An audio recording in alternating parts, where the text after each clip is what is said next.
Please be seated.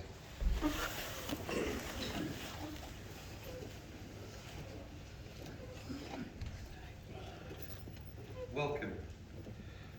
We are here today to celebrate the life of Sylvia. Sylvia was born in Cardiff on the 1st of April 1940 to proud parents Gladys Irene and Charles Floyd Stevens. The Second World War had been raging for 7 months, and it would be another 18 months before the USA would enter the fray.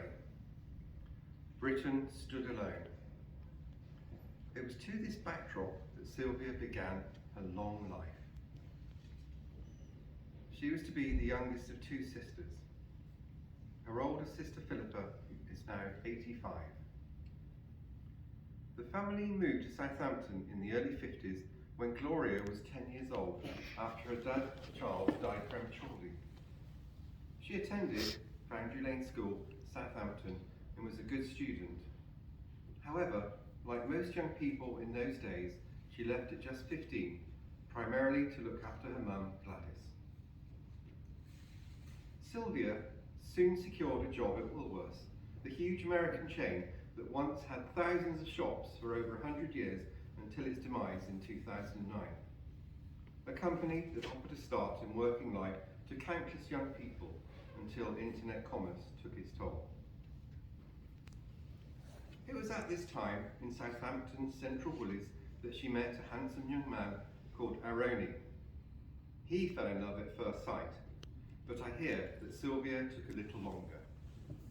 However, this persuasive young man and cautious young woman got married after a whirlwind romance on the 1st of March 1957 at St Boniface Church, Shirley, just 1 month before her 17th birthday. After marrying Aroni, who was a butcher by trade and worked mainly for the Water Board, and Sylvia was a housekeeper in Southampton. When first married, the adventurous couple travelled extensively across Europe to Italy on a motorcycle, primarily to visit Aroni's family in the Dolomite Mountains. They went at least once every year before the family grew. The couple were blessed with children. Gloria came along on the 10th of May 1962 to be followed by Adrian 11 years later on the 7th of February 1973 to complete the family, both present today. Between these 2 momentous events, the family in 1968 had moved all the way to Australia to pursue a new life. Gloria, still only a child, loved this adventure. However, Mum Sylvia hated the heat, disliked the dangerous spiders, and was terribly concerned for her mother Gladys's welfare. Hence, the family returned to Southampton a few years later. Sadly, after nearly 40 years of happy marriage, Aroni passed away in 1995 when just 64. Sylvia has described him as her hero. It must have been hard, but Sylvia bravely got on with things, one day at a time, and remained in their beloved bungalow in Swindon until the end of her own life. What will she best be remembered for? She was very kind, hard-working, and a dedicated mother. Giving and generous, she put family first at all times. Thoughtful and stoic, she often quoted the great Hollywood actress Bette Davis with the words, "Old age ain't for sissies." She loved her gardening. This was a major part of her life, and adored reading too, particularly history and the British monarchy. Gloria remembers how she was always there for everyone. She didn't travel much in her later years, saying she had got her travelling out when she was young. Her clothing was conservative, classic cardigans, pleated skirts, smart shoes, and she was always made up perfectly. Her clothing style was conservative, but she and Tanisha memorably visited the ballet at the Coliseum, London, front row seats, as well as shows at the Wyvern Theatre, Swindon, with her granddaughters. Sam and his nan, however, only 10 years ago, went to the Oasis Centre in Swindon to see Shakin' Stevens in concert. What did she contribute to the world? Lots of love and kindness. She was a very generous woman, particularly giving with her time. Tanisha recalls, and these are her words, regarding Nanny Syl. She was a person that could be looked up to and idolised for who she was on the inside. She had empathy and understanding and integrity. They had a close affinity and will be remembered for her nurturing love. Sylvia offered family stability and refuge during the rough times. She was so thoughtful and shared whatever she had. She was admirably strong and forgiving and would often say, "Never let the bastards grind you down." She loved a ciggy and a cup of tea, classical music and dancing to her Walkman. Sylvia got up at 6 a.m. every day, a get up and go person. She loved wearing pearls and her signature ghost perfume. Not at all materialistic, happiness for her family was her ultimate wish. People with beautiful souls like hers are extremely rare. I will miss buying her scratch cards, asking her advice on silly little things, and hearing about her brave childhood. I'll miss her voice and unconditional love. Her beliefs and philosophy on life. Sylvia believed God was in nature, and she became more spiritual towards the end of her life. She had a firm belief that she was going to meet her parents, Gladys and Charles, once again. She believed in luck and chance, kept a lucky horseshoe and 4-leaf clovers, and would always say, "Be lucky." When asked what you would miss the most, Sam replied he would miss visiting his nan in her bungalow in Penhill Drive. Gloria recounted she was a kind and humble lady, happy with an uncomplicated and simple life. If she were here today, what would she say about herself? Sylvia would say, "Just get on with it." She could at times be impatient. She loved her nature programmes and listening to LBC radio, particularly at night, and she adored Stephen Fry. 3 words to describe her: kind, generous, loving. When was she at her happiest? When spending time with her beloved grandchildren. They brought her so much pleasure, and she was fiercely proud of them all. They are present today. Sam, JC, Tanisha, and Imogen. Any memorable quotes and sayings? She would often say that politicians in nappies should be changed often for the same reasons. And wisely, less greed, less need. And it's not impossible not to think of Donald Trump with this one. Money can't buy you class. And finally, sometimes kindness is wiser than truth. She will be greatly missed by all those who knew and loved her.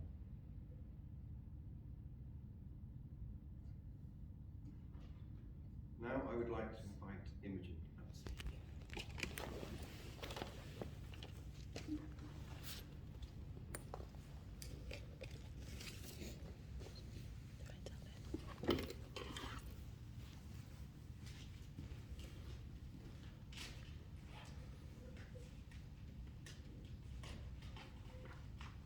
My nanny was the most wonderful woman I knew, so beautiful inside and out. She had been through a lot of hardships in her lifetime, but she still knew how to shed a light on anything. She was so strong and such an amazing mother and grandmother, although she was so humble. Her first thought was always to put others first and take care of them. She was so selfless, warm-hearted and generous. She deserved so much more than what life had to offer her. I'm sure everyone here remembers her lovely soul and kind nature. She She was honestly a good person through and through. I'd just like to say that you're so very lucky to have known this lady. It's a rarity to find someone like her in this world, and I'm so honoured to be able to call her my grandmother. For me and many others here, there is so much more to her beyond her external brilliance. Especially as her granddaughter, growing up with her in my life has allowed me to experience all of her admirable qualities, her empathy, integrity, and endless love. My fondest memories are the intimate memories I shared with her all throughout my childhood, and the little chats we had as I began to grow up. She's taught me so many things and given the best advice. It was never boring spending time with her. Whether we just sit and talk, or bake, or play little games, her company was the best. I remember sleeping over at hers when I was younger. We'd have a cup of hot cocoa before bed and make up stories until we fell asleep. We'd wake up bright and early the next day with a cup of tea and breakfast. Then I'd begin to help her prepare the Sunday roast for the family. She was so knowledgeable and wise. Her stories about her eventful life were always so interesting and inspiring. She'd always listen to you and be so understanding. I felt as if I could 100% confide in her. Nanny Sylv just brought that sense of comfort and belonging to anyone. I admire her and the amazing woman that she was. I truly hope that I'll grow to be a woman like her. I don't think she could have ever known just how much I loved her and how much of an impact she's had on my life. This is all just a tiny fraction of the amount of love and adoration I hold for her, and I could never fully explain the extent to which my love goes. But I hope she's listening in and knows that she meant so much to me and everyone here and forever will. I hope she's resting easy with a nice cup of tea and chain smoking her ciggies, doing all the things she loved. This next part is a poem that was sent to me by my sister Tanisha. Nan, I really miss you, now I'm no longer here. When I'm thinking of you, sometimes I shed a tear. I will always treasure you, you were so gentle and so kind. Your love lives on within my heart, memories of you in my mind. Life goes on from day to day, but something is out of place. I would give almost anything to once more see your smiling face. You are such a blessing, so thoughtful and so true. I feel eternally grateful to have had a man like you.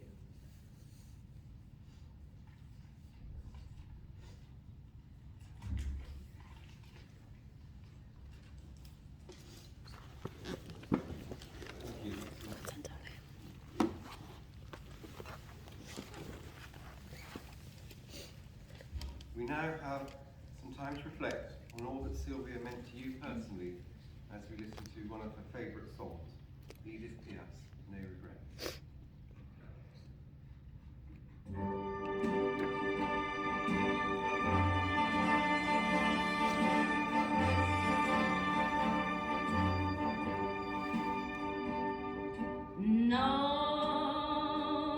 No regrets. No, I will have no regrets. All the things that went wrong, for at the last I have learned to be strong. No regrets. No, I will have no regrets.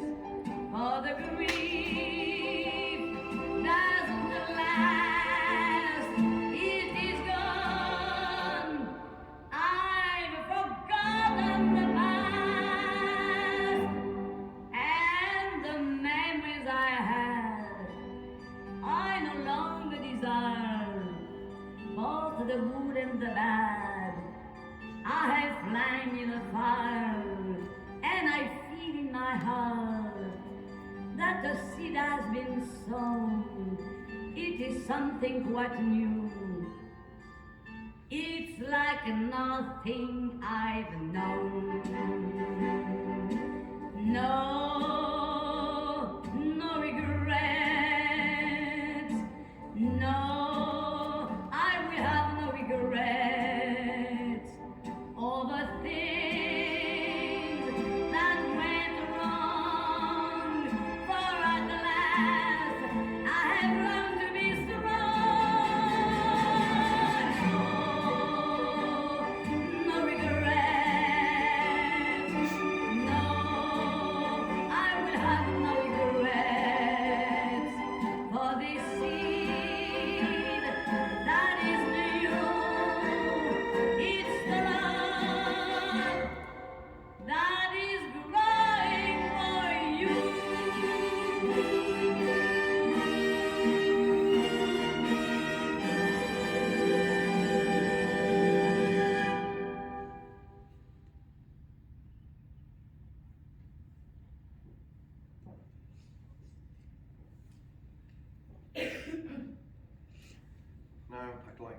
poem chosen by the family. Do not stand at my grave and weep, by Claire Harman. Do not stand at my grave and weep. I am not there. I do not sleep. I am a thousand winds that blow. I am the diamond glints on snow. I am the sunlight on ripened grain. I am the gentle autumn rain. When you awaken in the morning's rush, I am the swift uplifting rush of quiet birds in circled flight. I am the soft stars that shine at night. Do not stand at my grave and cry. I am not there. I did not die.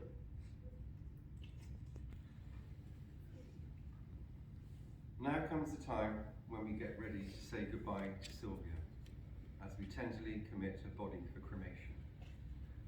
But remember, as we say our goodbyes, we must move forward with our lives, or she would not want us to be held back in grief, nor remember her in sadness. She would want you to remember her with a smile and a laugh, and with thoughts of all the happy times you spent together. Some thoughts from the late Joyce Grenfell. If I should go before the rest of you, break not a flower, nor inscribe a stone, nor when I'm gone, speak in a Sunday voice, but be the usual selves I have known. Weep if you must. Parting is hell, but life goes on, so sing as well.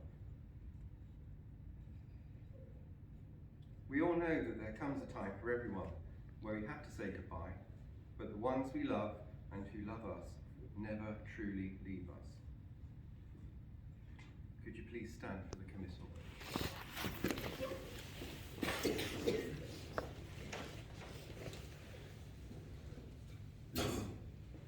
To everything there is a season and a time to every purpose here on earth, a time to live and a time to die.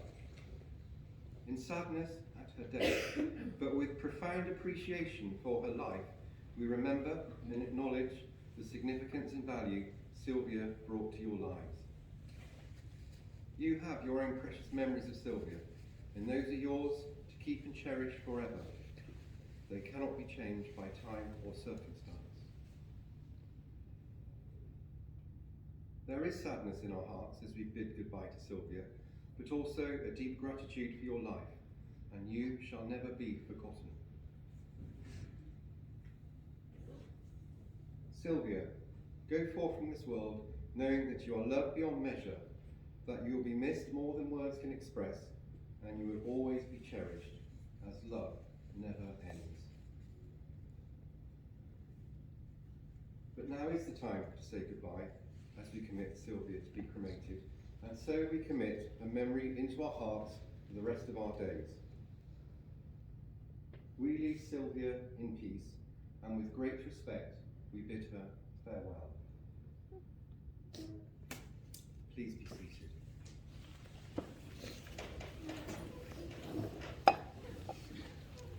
Soon we will return to our own homes and lives, enriched and inspired by those memories.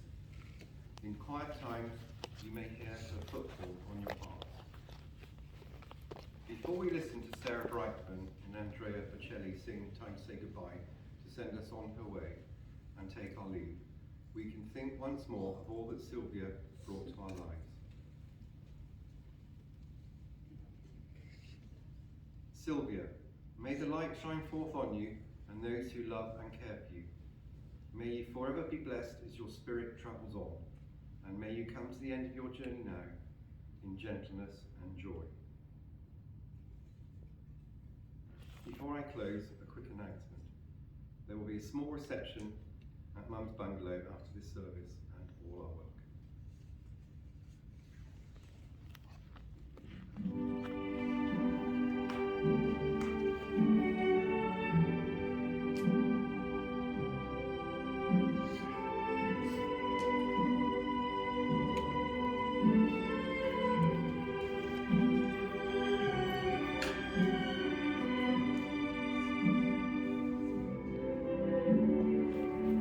Sogno, sogno, sogno,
to say goodbye. Quando sei lontana sogno all'orizzonte manca le parole.